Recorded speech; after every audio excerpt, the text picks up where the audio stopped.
You ask Tiger to solve. This deals with linear equations with one unknown. The final result is v equals -20. Let's solve it step by step. Simplify the expression. Move the negative sign from the denominator to the numerator. Simplify the arithmetic. Group all constants on the right side of the equation. Subtract 14 from both sides. Simplify the arithmetic.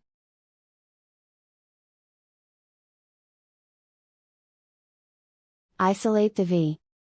Divide both sides by -1.25. Cancel out the negatives.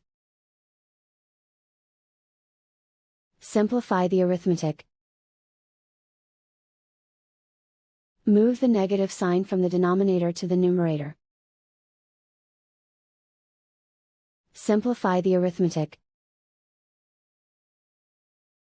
And so the final result is v equals -20.